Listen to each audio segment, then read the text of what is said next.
Hey, this is The Green Prepper, and today I wanted to talk to you about why you don't need Doomsday Prepper supplies for disaster preparedness.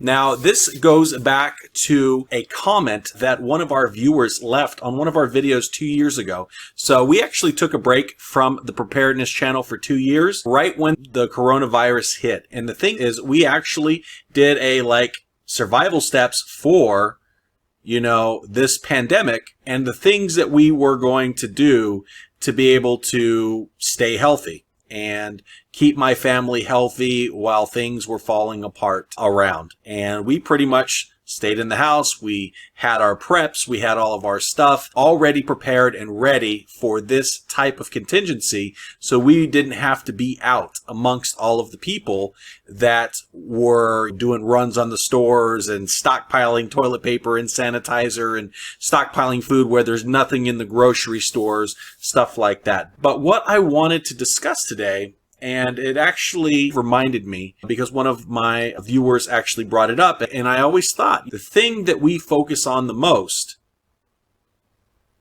is that we do not need supplies. Now, supplies are great.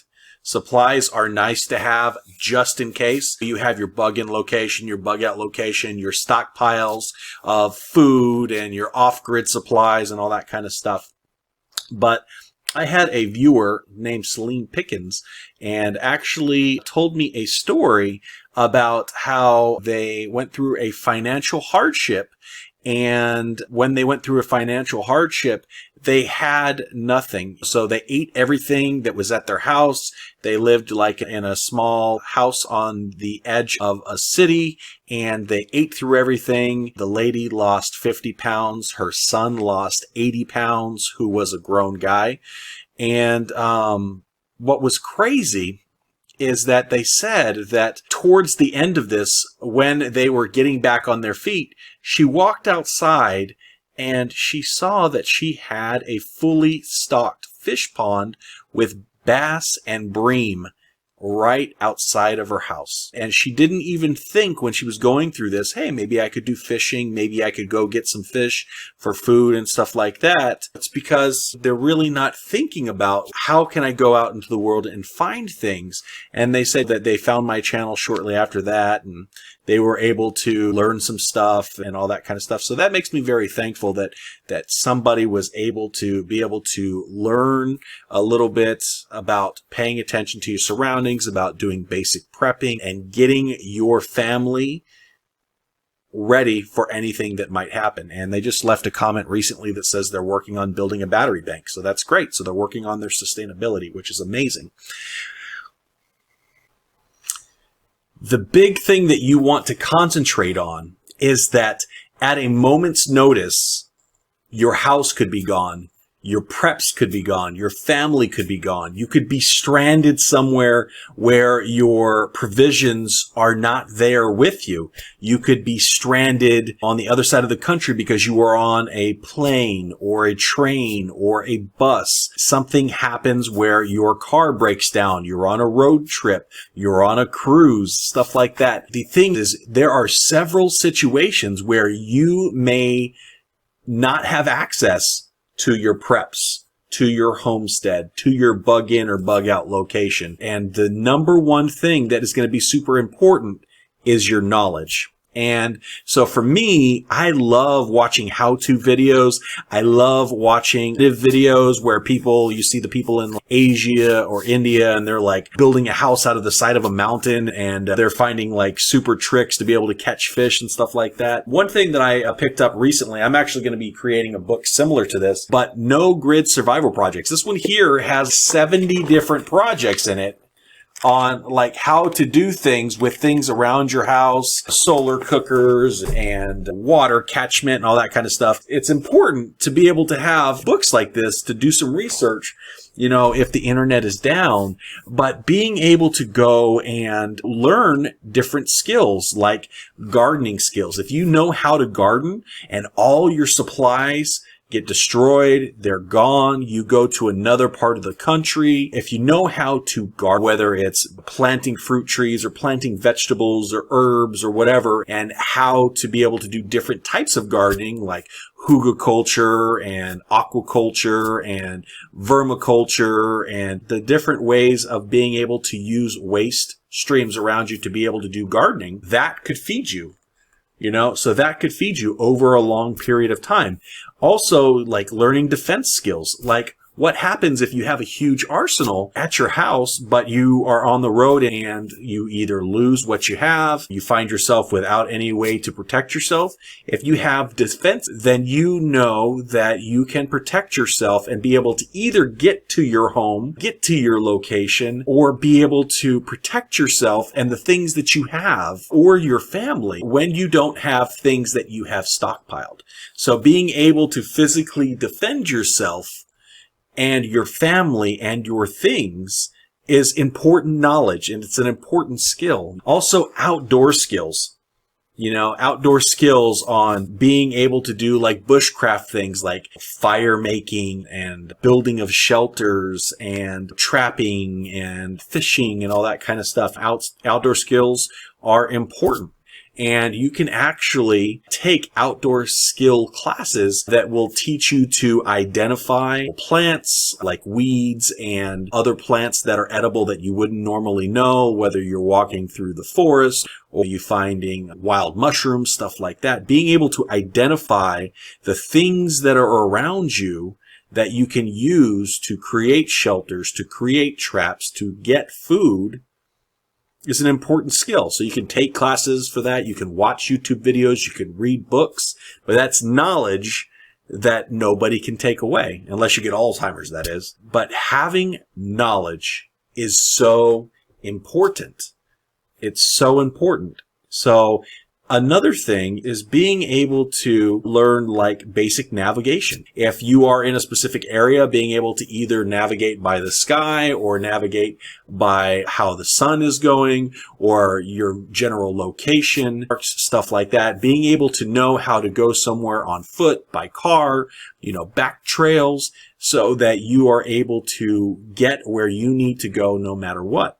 And if you are able to learn basic navigation, you are able to find places and go to places that you wouldn't just go to using your GPS or your phone. You always want to make sure that you pay attention to your surroundings and see things that are landmarks or things that you can remember, because if you don't have your phone, you don't have your GPS, you have the ability to get around. Also, first aid, super important. Being able to learn how to fix basic things, how to treat basic things, whether you are stopping some bleeding, covering up a cut or a wound, being able to help people if they have fevers or they've gotten motion sickness or food sickening or food poisoning, being able to do basic first aid, being able to address a situation and find out what's happening and how best you can resolve that is a super important knowledge step. So you can do research on that. Because the thing is, what happens if you have tons and tons of prep and you've been prepping for years and years, and either there's a flood, there's a fire, somebody takes it away from you, or you're not anywhere near it if something happens? Knowledge is important. You can start over anywhere if you have the right knowledge. And so being able to find or produce water and food is also super important.